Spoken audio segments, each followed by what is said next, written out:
ver a algunos de los chicos, que hay señoras con bebés en estos de los días de esta misión. Vamos a dedicarlo a un tema, a esos temas más importantes de la vida. Esos temas que a lo mejor los sabemos un poquito, pero nos faltan algunos detalles, precisarlos bien. Y el que lo sabe bien, el que crea saberlo bien, bueno, las cosas de Dios se piensan 1, 2 y 100 veces. Y uno nunca termina de decir, ya sé todo de Dios. Porque Dios es tan infinitamente grande que siempre hay algo más para saber. Y vamos a tratar de explicarlo de una manera sencilla, vamos a ver si me sale, de tal manera que hasta los chicos lo puedan entender. Y mañana el padre les va encargado de la misión de los niños, les va a preguntar a ver si entendieron. Y si saben explicarle lo que yo dije, me va a poner una nota a mí. Voy a quedar bien yo, y si no quedo mal. Si yo explico y ustedes no me entienden, me van a poner un aplauso a mí, ¿entendieron? ¿Sí? Bueno, vamos a ver si mañana, si yo sé explicarle a ustedes, quiere decir que expliqué bien. Si no, tengo que empezar el seminario de nuevo, porque aprendí mal las cosas. Bueno, hoy vamos a hablar del fin último del hombre. El fin ultimísimo del hombre. Con otras palabras, lo que da sentido a la vida del hombre. Y esto es importantísimo. Es tan importante que si no tenemos bien esto en claro, estrictamente no sabemos para qué estamos viviendo.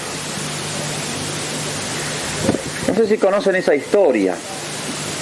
Había un hombre muy sabio, decía él que era sabio, o se creía muy sabio, porque había tenido estudios de la universidad, muchos títulos, y un día va a cruzar un lago.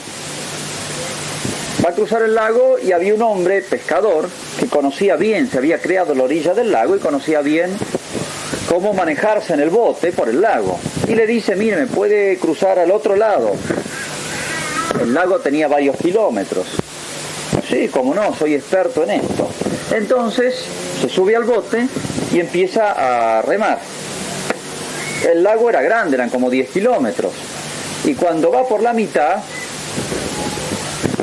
el hombre le dice, ¿has tenido estudios universitarios?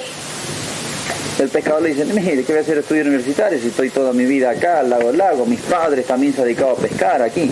No, ¿qué voy a hacer estudios universitarios? Ni secundarios pude hacer. Hijo mío, le dice el otro, que se creía muy sabio, dice, has perdido la mitad de tu vida. Se queda sorprendido. Bueno, sigue remando un poquito más.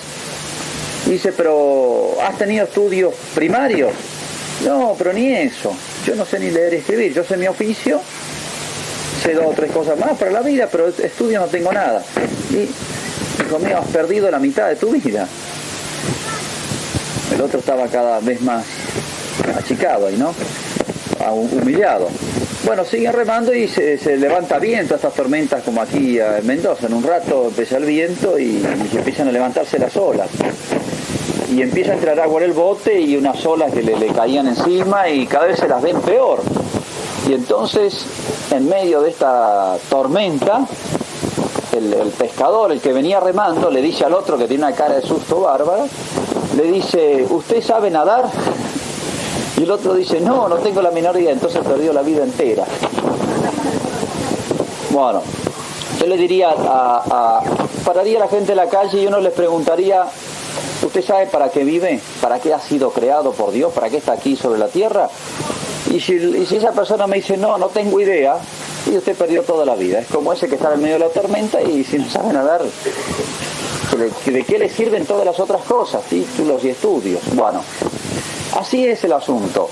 Si uno no sabe para qué está aquí puesto en la tierra, no sabe nada. No sabe nada. Miren, y en esto es vergonzoso para nosotros, pero a veces, yo diría siempre, las plantas y los animales son más sabios que muchos hombres. ¿Cómo puede ser? Y mire, las plantas saben para qué están.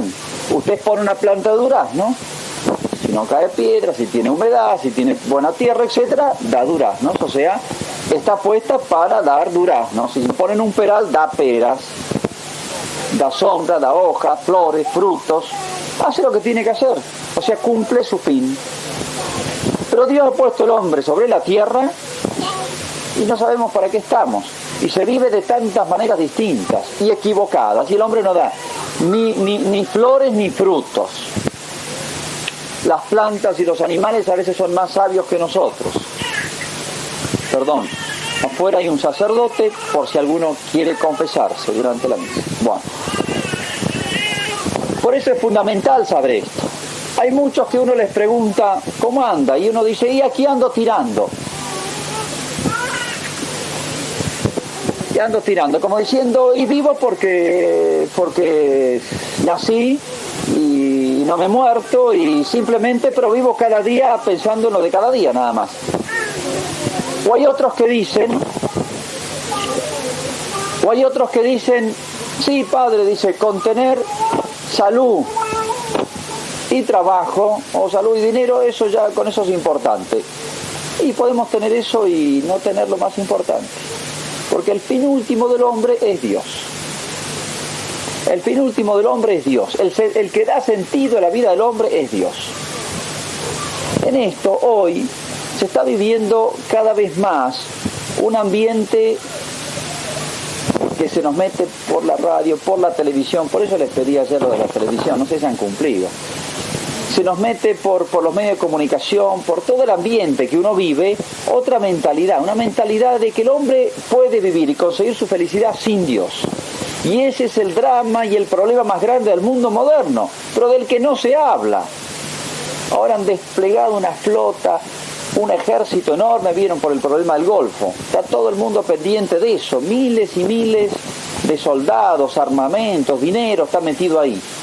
Y uno dice, pero ¿por qué se mueve toda esta gente? Por el petróleo. ¿Y el petróleo qué es? Es sinónimo de plata. Fíjense el esfuerzo humano, riesgos de cientos de vidas humanas, porque se puede desatar una guerra mundial. Una guerra mundial desatada ¿por qué? Por dinero, señor. Es la mentalidad del hombre moderno. Entonces el hombre moderno, y esto se nos mete, hay que estar prevenidos. Han visto cuando en las grandes ciudades se habla de que el aire está contaminado, eso se llama el smog. Entonces uno respira sin darse cuenta, pero le saca una radiografía al pulmón y el pulmón está negro. Ha respirado todas las porquerías de los caños de escape, de los autos, de la fábrica, aire malo. No se dio cuenta y se infectó el pulmón, se le contaminó el pulmón. Bueno, con las ideas nos pasa algo parecido. Uno vive sin darse cuenta. En este mundo va respirando esas ideas, se va contaminando el alma, se va contaminando la cabeza y desde jovencito, desde chico, de la edad de estos chicos, ya empiezan a pensar en otras cosas. Miren, hasta uno las ve imitando a veces a las chiquitas de 8 o 9 años, a las actrices de cine, o a las chicas más grandes de las modas, no tan buenas, y ya se cree. Fíjense, se les va metiendo en la cabeza eso. O uno recién veía a los chicos ahí en la calle haciendo de kung fu, no sé. Esas son cosas más inocentes, pero hasta qué punto lo que ven imitan. Las ideas que escuchan se las meten en la cabeza, sin darse cuenta que hay ideas buenas y malas, costumbres buenas y malas. Que hagan de kung fu no tiene nada de malo, pero que se olvide de que existe Dios, eso es muy grueso. Y se nos mete todo junto. El hombre tiene la cabeza como una especie de embudo y entra todo. Y estamos muy poco prevenidos para eso. Hay que tener cuidado con eso. El mundo de hoy cree que puede ser feliz sin Dios y quiere conseguir su felicidad en 2 o 3 cositas. En la vida de mucho dinero, de muchos placeres que me trae el dinero, o en algunos, llegada a cierta edad, o en algunos que se le da las circunstancias, tener poder. El deseo de poder y dominar a los demás es algo terrible también. Miren, todo esto no da la felicidad. Hay una historia muy antigua pero muy sabia. Esos antiguos, no digo nuestros abuelos, sino los abuelos de los abuelos de los abuelos. Esto viene de un pueblo muy antiguo de los griegos, que eran muy sabios. Tenían esta historia para expresar y enseñar en cuentos a los chicos una verdad grandísima. Es la historia del rey Midias, no sé si la conocen. Es una historia imaginaria, pero muy ilustrativa. Dice que había un rey que era muy poderoso y los dioses le dijeron, bueno, pedí algo porque ha sido muy justo, que te lo vamos a conceder. La piensa y este rey ¿qué pide? Que todo lo que yo toque se transforme en oro. Con tanto oro voy a tener posibilidad de tener tanto dinero, muchos ejércitos, voy a ampliar el reino y voy a ser justicia en todos aquellos reinos que voy a tener en mis manos. Concebido, le dicen los dioses, sabiendo lo que pedía, su propia ruina. Él creía su propia felicidad, pero era al revés. Y la felicidad de su pueblo, pero era al revés. ¿Por qué? Porque este rey contento, después que se le concede, va a dar un paseo por el jardín, un hermoso jardín, toca una flor y la flor se transforma en oro. Bueno, qué lindo, una rosa de oro. Pero después toca otra, se transforma en oro. Y todas iguales, el color de oro. Ya no va a tener más la frescura de la flor. Va a tomar agua de una fuente, se congela el chorro de agua porque se ha transformado en oro. Empieza a preocuparse. Claro, mucho oro, pero una hermosa estatua, la toca, se transforma en oro. Piensa, voy a sacar mucho dinero, pero ya no tengo aquella hermosa estatua de mármol. Bueno, llega el mediodía, va a comer, toma los cubiertos de oro. Nunca había comido con cubiertos más hermosos. Pero pincha la pata de pollo y la pata de pollo se transforma en oro. Ya no puede comerla. Va a tomar el jarro donde tenía vino y apenas toca el borde del jarro con la boca, con la mano ya, se transformó en oro. Y cuando toca el líquido con la boca, el hermoso vino se transforma en oro. Ahora sí que está preocupadísimo. Y en ese momento llega su hija, viene a saludar a su padre, le da un abrazo a su padre y la hija convertida en una estatua de oro. Ahí terminó de darse cuenta. Hay una gran enseñanza aquí, muy hermosa. Y es que las riquezas, los bienes materiales, no pueden dar la felicidad al hombre, sino que al contrario, terminan dejando al hombre solo, rodeado a lo mejor de muchas cosas, pero solo él. Miren, hace poco murió, tengo por ahí el recorte del diario, una actriz de cine, pero fue célebre y muy conocida, si la nombro se van a dar cuenta, los chicos no la conocen, pero se llama Ava Gardner, que hizo películas y películas. Dice que una de las mujeres más hermosas que ha pasado por Hollywood, etc. En fin, que las comercian como si fuera un producto. Bueno, 4 matrimonios fracasados.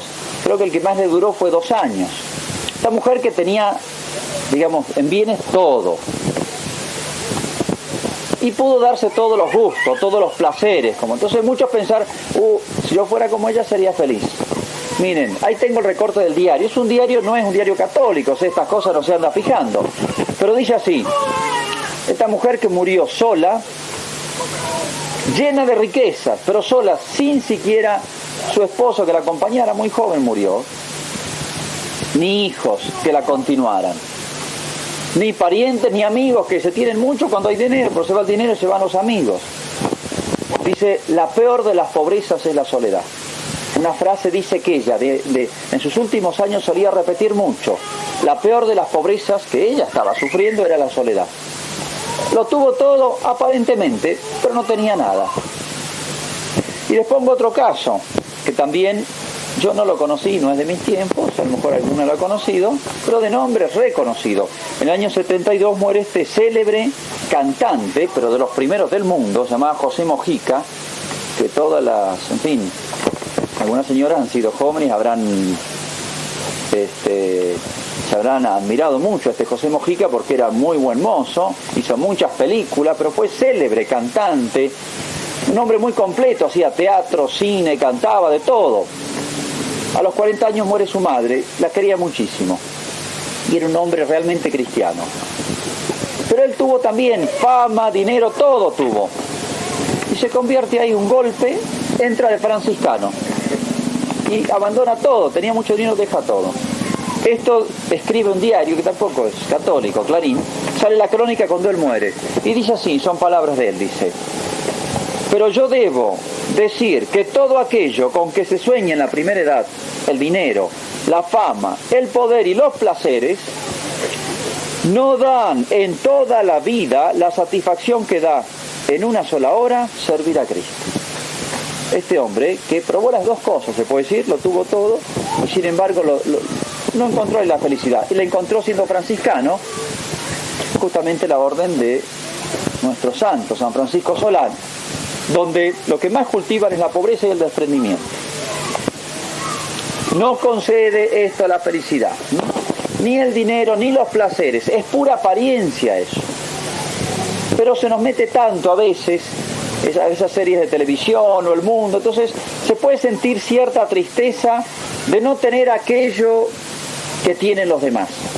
Y han visto, cada vez salen cosas mejores, aparatos y no solamente en vehículos, sino todo, ahora es toda la rama para las mujeres en la cocina, no sé cómo se llaman, todos estos aparatos electrónicos, que todos los días es uno nuevo, y claro, a veces los pobres maridos se vuelven locos porque sienten tristeza y la vecina lo compró, yo no lo tengo, y la ropa, moda, primavera, verano, otoño, invierno, ya la cambian 3 veces por temporada. Antes no cambiaban así las cosas, y significa un gastos y las modas pasan. Bueno, podría poner tantos ejemplos. Estamos en una carrera que no podemos correrla y entonces nos viene la tristeza, la desesperación. Pero estamos corriendo una carrera tontísima. Los países más ricos, económicamente más opulentos,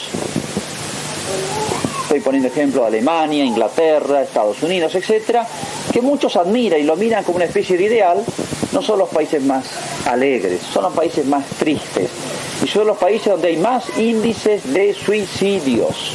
¿Cuántos de estos grandes artistas que aparentemente a los ojos del mundo lo tienen todo, se suicidan? Pero montones de casos. Hace poco aquí en la Argentina probablemente ha sido suicidio lo de esta hija de Onassis, los hombres más ricos del mundo. Y si no ha sido suicidio, por tantas pastillas que tomaba para olvidar sus problemas. Lo tenía todo y no tenía nada. Así es el asunto. Esto nos vuelve a decir otra vez más que la verdadera felicidad del hombre no está en tener muchas cosas. Y esta especie de cultivarnos en el fondo del alma, el espíritu de avaricia o la búsqueda de los placeres en los jóvenes o del poder, no va a dar nunca la felicidad. Es como la trampa de los monos. Ustedes saben cómo se cazan los monos en África. Hacen una jaulita y meten adentro nueces. Los monos les gustan las nueces. Y le hacen un agujerito chiquito y cuelgan la jaula en la cajita esa en un árbol. Vienen los monos, ven las nueces, meten la mano por el agujero y agarran las nueces. Pero cuando quieren sacar la mano, con el puño cerrado ya no sale. Entonces no la pueden sacar y como la caja está atada, el mono se queda ahí y vienen y lo agarran. ¿Son tontos los monos o no? ¿Y ustedes qué harían en ese caso para escaparse? Suelta la nuez y se saca la mano y se salvan. Bueno, nosotros somos más tontos que los monos. ¿Por qué somos más tontos que los monos? Porque en esa desesperación de tener cosas, hacemos la del mono. Quedamos tan atrapados con las cosas de la tierra que nos llegan los años un día llega la muerte. Tenemos que presentarnos delante de Dios y estamos como el mono, no largamos las cosas de la tierra y nos olvidamos de Dios. Es hermosísima la muerte, les voy a ir contando algunas historias. En estos días San Francisco Solano es uno de los santos más simpáticos que hay, así que tuvieron mucha suerte, lo han pegado. San Francisco Solano lo dirigió a ustedes, nos está viendo ahora. Es de los santos que ha hecho más milagros en su vida, y uno de los santos más simpáticos que hay. Cuando llega el momento de su muerte, año 1610, ojo que San Francisco Solano recorrió nuestra tierra, estuvo en Tucumán, La Rioja, estaba en su última enfermedad, dolorosísima, y el virrey de Lima estaba en Perú, el virrey, que ya tenía fama de santo por todos lados, le manda a decir que ¿qué necesitaba? El virrey, que le ponía el mejor médico, medicinas, ayuda, todo lo que le podía dar el virrey, se lo ofrece, y él se estaba por morir, y dice, no necesito nada. Simplemente les doy un consejo, que tenga mucho temor de Dios y mucho amor a Dios, le dice al virrey. Como diciendo, yo no necesito nada, usted necesita amar a Dios y temer a Dios para no pecar. Era un hombre de grandes penitencias. Dice que habitualmente vivía con eso que se llama el cilicio, es como una cadena con puntas para adentro que raspan y clavan a hacer penitencia. Ayunaba con muchísima frecuencia, dice que era delgado, pero por los ayunos que hacía. Grandes penitencias. Se fue desde La Rioja hasta Perú, más de 3.000 kilómetros, se hizo a pie. No quiso aceptar ni un caballo, iba descalzo. Simplemente porque no buscaba en esta vida las comodidades, lo había abandonado todo. Un hombre de tan grandes penitencias, uno decía, debe ser un hombre amargo, triste, porque no tiene nada. Es un pobre, pero ni de villa miseria, no tiene menos que lo que tiene un villero, un mendigo. Dice que los dos rasgos más característicos de él eran esa austeridad, esa pobreza, ese desprendimiento de todo y la alegría. Nunca jamás en la vida lo vieron triste. Y uno dice, pero ¿dónde está el secreto acá? ¿Qué tenía ese hombre? Y el secreto que tenía a Dios. Tenía a Dios. Y él estaba muriendo. Y muchas personas, recién les comentaba el padrecito, dije, ¿por qué permite males en el mundo? Estaba en su última enfermedad y él le daba gracias a Dios por esa enfermedad que le mandaba, muy dolorosa. Y en esa época no había genioles, ni capiaspirina, ni anestesia, ni calmantes. Había que aguantárselas como venía. Eran terribles, las curaciones eran peores que las enfermedades. Y uno dice, cualquiera de nosotros, como perdió la salud, muchos dicen, no, teniendo salud es lo importante. Había perdido la salud y sin embargo se rebelaba contra Dios. Dice que estaba tan contento en su última enfermedad y agonía que se lo vio sonriente todo el tiempo, alentando a los que lo rodeaban, haciéndole chistes todavía, y le daba gracias a Dios todavía por esa última enfermedad que le había mandado. Así son los santos. ¿Y cuál es el secreto de los santos? Y porque tienen a Dios. Uno dice, pero tener a Dios, ¿cómo es esto, padre? Concrételo un poco más.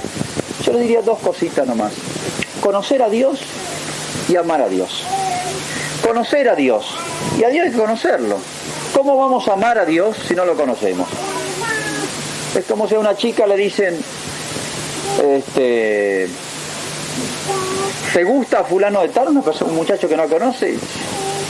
¿Cómo me va a gustar? ¿Cómo voy a decir si estoy enamorada de él si ni sé quién es?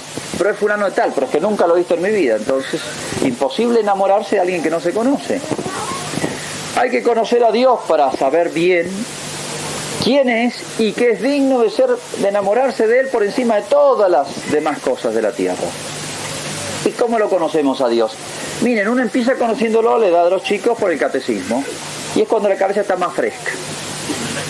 Pero después no hay que olvidar el catecismo, hay que profundizar el catecismo. Los seminaristas están 7 años estudiando. 7 años estudiando. Y estudian muchísimo, ustedes lo vieran. Estudian muchísimo. Todo el día estudian. No ven televisión, no gastan tiempo en farras, juegan al fútbol solamente y bueno, se divierten nomás, pero todo el resto estudian, 7 años, y creen que saben algo de Dios, no saben casi nada. No saben casi nada. ¿Por qué? Y porque Dios es tan grande.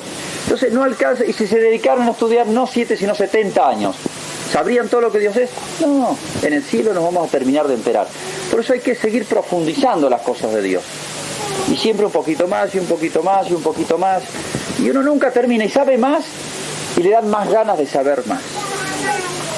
Así es Dios. Uno le parece, es como el espejismo, van por la calle, ustedes han visto en la ruta, parece que hay agua. Llegan ahí y parece que se corrió, y se corrió. Es como si Dios siempre nos dijera un poco más, que yo soy más grande de lo que crees. Dios nos invita a conocerlo más. Y pobre aquel que no sabe nada. Mire, uno ha atendido tantas veces personas que llegan 50, 60, 70 años y a veces en el hospital y están ya casi frente a la muerte y no saben las cosas más elementales, no saben que el alma es inmortal. Y uno piensa, si esta persona supiera que el alma es inmortal, que el cuerpo va a resucitar, qué distinto tomaría esa enfermedad. Es totalmente distinto saber que después viene otra vida, que después no hay nada. Díganme si no es distinto. Es absolutamente distinta toda la vida. Dios cambia toda la vida. Si Dios existe, la vida tiene que orientarse para allá. Y si Dios no existe, tienen que orientarse para cualquier lado.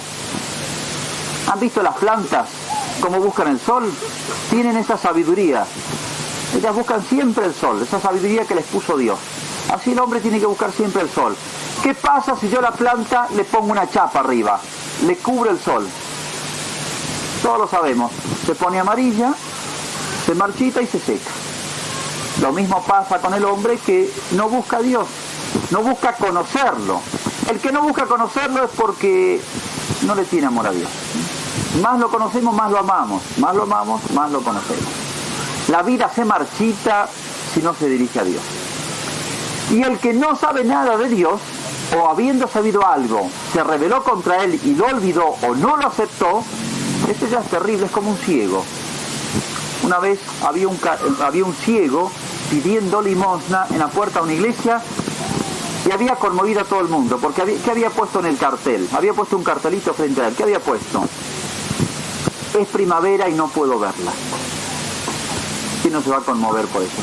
La primavera nos llena de gusto a todos. Es como si nos contagiara la primavera, ¿no? Es primavera y no puedo verlo. Ese pobre ciego, ¿no? Terrible ser ciego.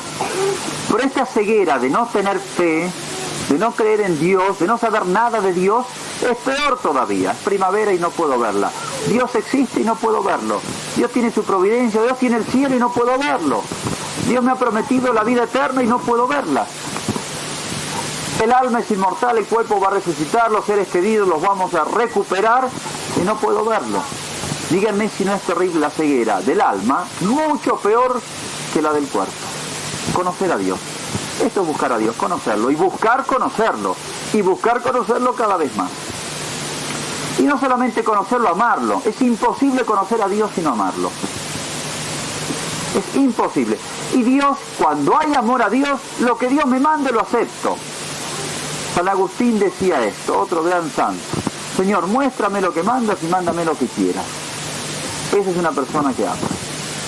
Miren, eso pasa en el orden humano, entre los esposos, entre el padre y el hijo, entre los hermanos, cuando hay verdadero amor. Todas las cosas se aceptan de Dios, de todo se da gracias a Dios. Me manda salud, me manda enfermedad, me manda pruebas, me manda injusticias, me manda dolores, tristezas. Miren cuántas cosas hay que sufrir en la vida, todos.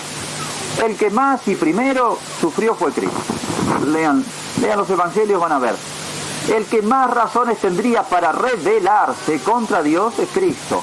Sin embargo, sacó de todo eso razones para amar más a Dios. Para el que conoce a Dios y conoce cómo obra Dios, yo lo conozco, a veces dicen las madres, los padres de los hijos, y yo sé por qué obra así, fulanito de tal, y lo defienden. Yo sé por qué mi hijo hizo tal cosa, y lo defienden. Aun cuando hacen cosas malas, lo defienden. Nosotros tendríamos que decir eso de Dios, pero sabiendo que Dios no hace cosas malas. Yo lo conozco a Dios y sé por qué nos mandó el otro día la piedra. Pero el que tiene fe puede decir eso. El que no tiene fe empieza a insultar a Dios, y que Dios es, y porque Dios no sé cuánto, y porque Dios no hizo la campaña antigranizo, y le echan la culpa de todo. Yo lo conozco a Dios y sé por qué me mandó esto, yo lo conozco a Dios. Así tendríamos que decir los cristianos. Yo lo conozco a Dios, porque el mundo lo maneja Dios. Entonces el que lo conoce a Dios sabe vivir en todas. Le va bien, le va mal, sufre, no sufre. Se preocupa solamente de una cosa. Y es él no disgustar a Dios, no entristecer a Dios con un pecado. Vamos a hablar de eso. No entristecer a Dios con una mala obra, nada más. Su única preocupación. Déjenle a Dios que gobierna el mundo como Él sabe. Y Él sabe hacer las cosas. Y nosotros tratemos de servirlo, que es la manera de amarlo, por nuestras buenas obras. Ahí está la riqueza y el tesoro del cristiano. Y uno ha visto, miren, en personas en trances muy bravos, frente a la muerte. Yo pongo ese ejemplo frente a la muerte, porque la muerte es tal vez lo más tremendo que tengamos que sufrir en la vida. Aquello que parece ser lo peor y donde parece acabarse todo, el que tiene fe no se hace ningún problema. Es más, San Francisco Solano, yo les voy a contar cosas de cuando estaba por morir, contentísimo y pidiendo mensajes para el cielo, como diciendo, voy a estar más cerca de Dios, voy a estar abrazado a Dios, y entonces recibo mensaje, algo de cartero. Y es más, antes de morir, rezó ese salmo: qué alegría cuando me dijeron, vamos a la casa del Señor. ¿Se dan cuenta cómo la aceptación de Dios, la fe en Dios y el amor a Dios transforma toda la vida? De una tragedia como es una enfermedad mortal, se hace un motivo de alegría. Qué alegría cuando me dijeron, vamos a la casa del Señor. ¿Quién puede decir eso lleno de alegría? pasar por encima de esos dolores. Han visto que los enfermos no hacen más que hablar de sus enfermedades. Cualquiera que viene no le cuentan los remedios que está tomando, los tratamientos, las idas al hospital, los plantones al hospital.